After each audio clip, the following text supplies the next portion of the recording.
All right, my little math friends, we have made it. We are on the very last part of lesson chapter 2, and that is 2.3b. This is going to be the hardest lesson we've done so far because what we're going to do is we are going to have word problems that are going to involve adding. We're actually not going to do subtracting. Alright, we're going to skip that. I'll give you a break on that. But we're going to have adding, multiplying, and dividing. And we're going to have to decide which one of these we're going to use in these math problems. Alright, this is what we've all been leading up to. This is our final one, the most complicated problems we have. And I'm going to give you some tips for solving these word problems. I'm going to show you what to do. But here's the thing with word problems, alright? Each one is so different, it's hard to say exactly what to do on each word problem. That's why they're so complicated, okay? So I'm going to do the best I can to give you some tips, some tools, okay? Because I'm a nice guy, I'm going to help you out. But sometimes, because each one is so different, it's going to be hard to use the same steps every single time, alright? But let's go through here, let's get a start. First of all, let's take a look at some of the tips I gave you for finding out if you are going to add, if you're going to multiply, or if you're going to divide. Alright, all along in chapter 1 and 2, I've given you some tips about this. So let's take a look at addition. If it's going to be an addition problem in Word, in a word problem, what you're mostly going to find, not all the time, but what you're mostly going to find is something I call a sequence, or you can call it a story. Alright, where basically you're going to have one thing happen, and then another thing happen, and then another thing happen.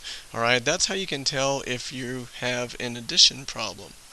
Alright, if it's multiplication that we're after, how we can tell is, let's take a look at what we're given. Alright, I've gone over this with you guys before. You're given one of something. Okay, they're going to tell you what one of something is, and then you're trying to find a total. Alright, they'll tell you what one of something is, and then you're going to try and find a total. And the last one we have division. If you're going to be dividing, okay, what you're given is just the opposite of multiplying. You're given a total. I'm going to put a line here so I can keep this kind of separate. And you are trying to find one of something.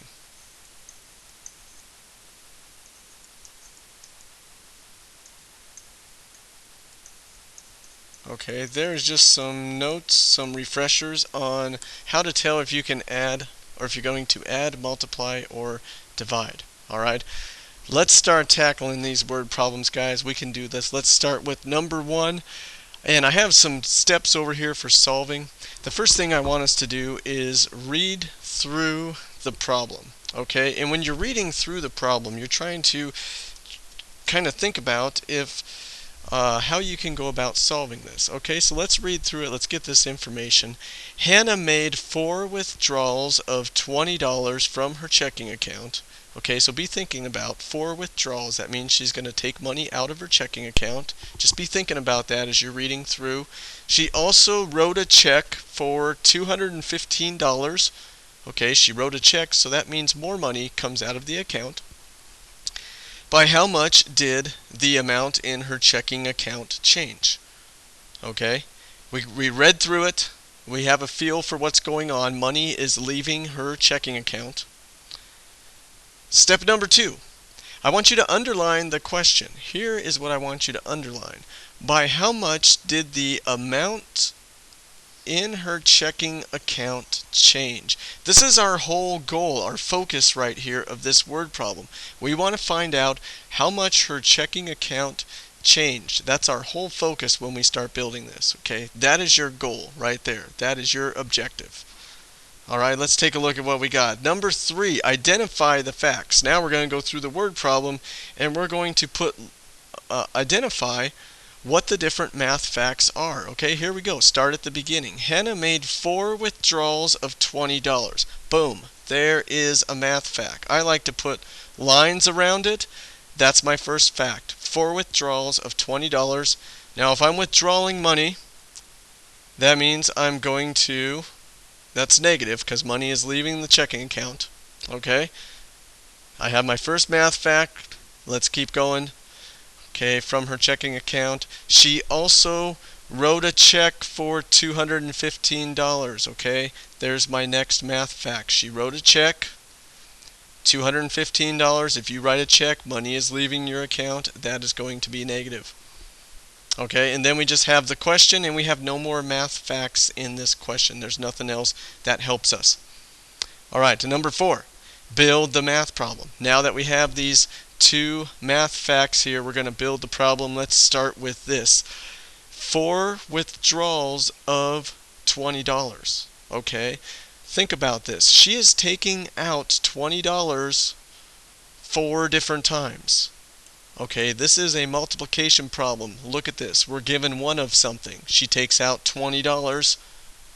She does that 4 times. Let's find the total. Okay, so that's the first thing we're going to have to do, is we're going to take 4 times negative 20. Okay, there's my first part of this math problem. Now let's check out this second math fact. She wrote a check for $215. Okay, that's negative. We've already identified that. And because we have no other information about this, whether to multiply it or divide, we have no other number, this actually becomes addition because it's following a story. Okay, here's our story. This happens, which we already did, and then this happens. Okay, that's the next thing in the story, is she wrote a check. So I'm going to add negative $215 so that it connects the story here. Okay, perfect. Let's take a look at this. We built our math problem. That's number 4. Now let's go about solving this. So following our order of operations, we have to multiply first. That'll get me negative 80. Then bring down what we still have left, plus negative 215. Let's see what that gets us. Add those 2 together. They're both negative. That's going to get me negative, I'm going to put my dollar sign because it's money, $295. Alright. Step number 6. Go back through and check your answer. Look at your question again. Look at your objective. The amount her checking account changed. Alright. See if you answered that question by going back through the facts.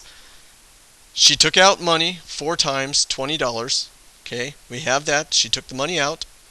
She also wrote a check for $215. That's more money leaving. Okay, so here's the $80.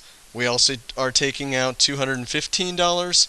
That's how much money that she took out of her checking account. I think we did good at answering that question. Okay, number 6 just helps you kind of go back and make sure you did it correctly.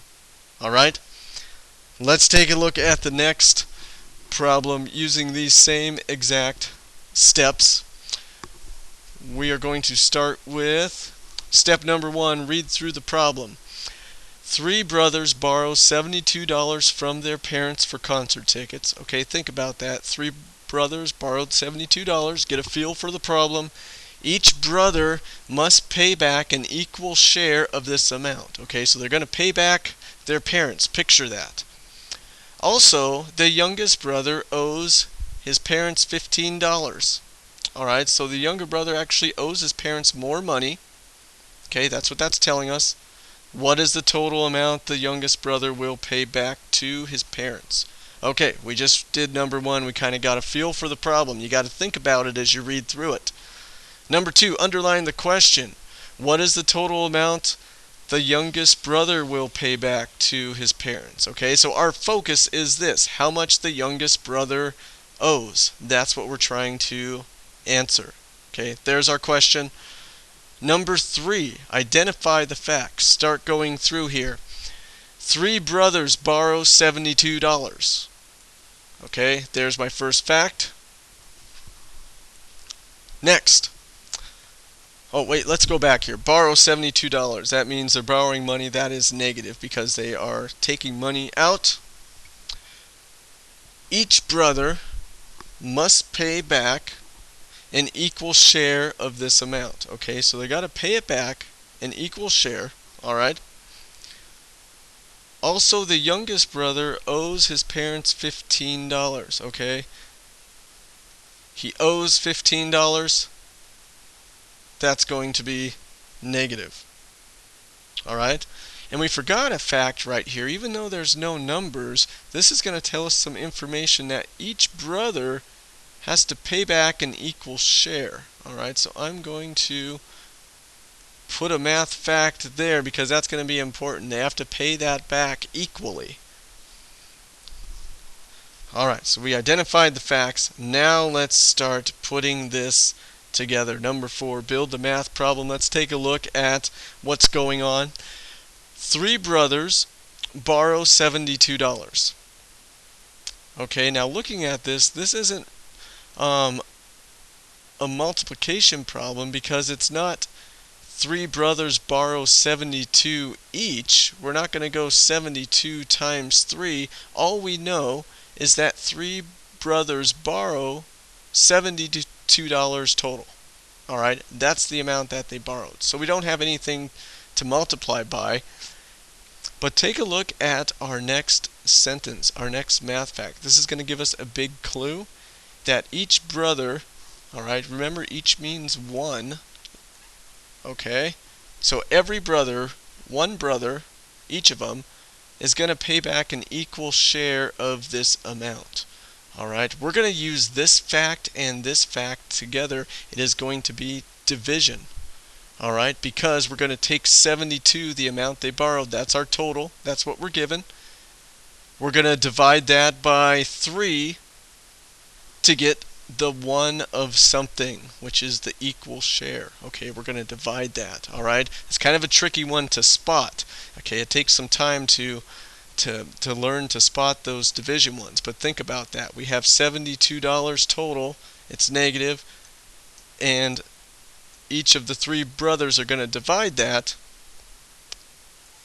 so that they can split that and pay their parents back. All right, that's a sneaky one.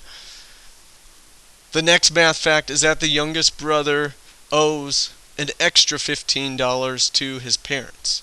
All right, so this is where addition comes in because that is another part of our story. We don't have any other information except just that he owes $15. There's no other number to tell us to multiply or divide, so this is going to be part of our story for addition. So we're going to take this, divide that by 3, and then add $15 to it. And it's negative because he's borrowing. Okay? We just built the math problem. Now let's go through and solve this. Okay, let's find out how much of this $72 the younger brother owes. So if we take 72 and divide that by 3, that tells us that each brother is going to owe $24 if they split that equally. All right, drop down what we still have left.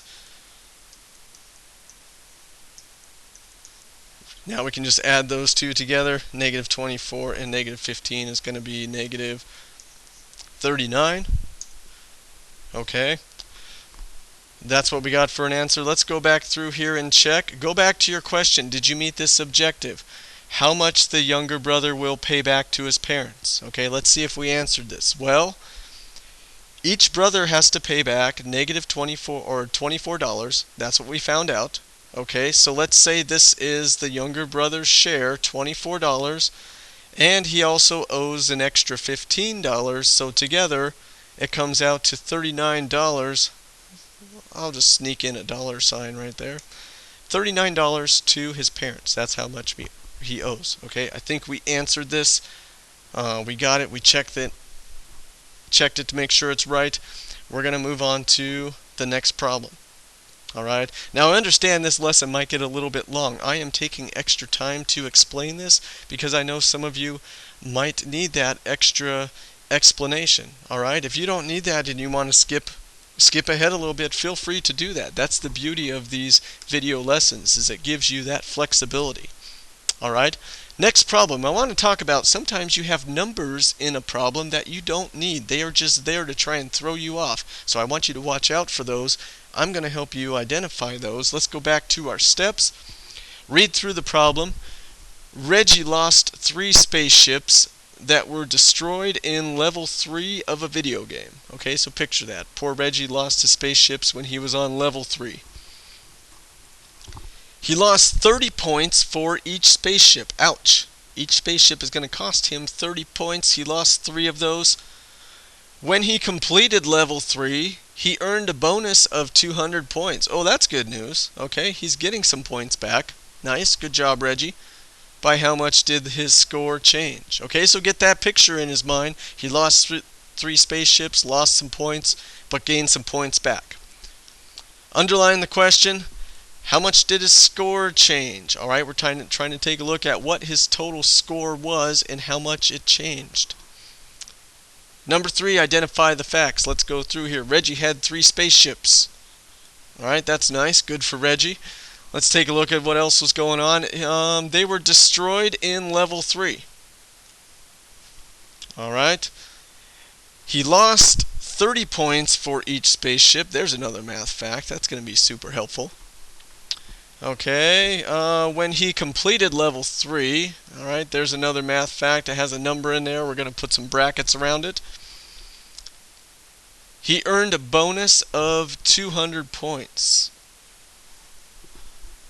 Alright, there's another math fact. Okay, cool. Oh, you know what I forgot to do, guys? I forgot to label my positives and negatives. Let's do that. He had 3 spaceships. Okay, that's a good thing. You have spaceships. That's positive. They were destroyed in level 3. Okay, if you're destroying spaceships, that's probably going to be a negative. Okay, let's go through here. He lost 30 points. Ooh, negative. Losing 30 points. Completed level 3. I don't have enough information there. Had a bonus of 200 points. Bonus is good. That's going to be positive. I want that to be a positive 200. Okay, forgot to do that. Now we got that taken care of. Number 4, build the math problem. But first of all, I want us to take a look at the facts we don't need. Can you tell which numbers we don't need that do not help us answer his score change? The numbers that don't help us is level 3. I'm going to cross this off because nothing about him being in level 3 helps us with finding out what his score change was. Okay, there's nothing in here that helps us. Alright, and I'll show you why as we start to solve this. Let's take a look at what we got. Reggie had 3 spaceships. Okay, we know he has 3 spaceships. We don't have enough information to do anything with this yet, but if we read on, he lost 30 points for each spaceship. Alright, if you're thinking this is multiplication, you are right. Here is our 1 of something. Each means 1. 30 points for 1 spaceship. He lost 3 total. That's how we're going to set that up. We're going to go 3 times negative 30. 3 spaceships, 30 points each. Alright, let's keep on reading. We just got done with our 2 math facts. He earned a bonus of 200 points. Alright, this is going to be addition because it's the next part of the story, and we don't have anything else, any other numbers to do with this 200. There's nothing else there. So we're just going to add 200 to that score. Alright, it's part of our story. Let's go through and we're going to move on to step 5, solve. 3 times negative 30 is negative 90. Drop down what's left. I have plus 200. Work the math on that puppy, and you're going to end up with 110 points. Okay, that's how much his score changed, was by 110 points. Go back through and check. Make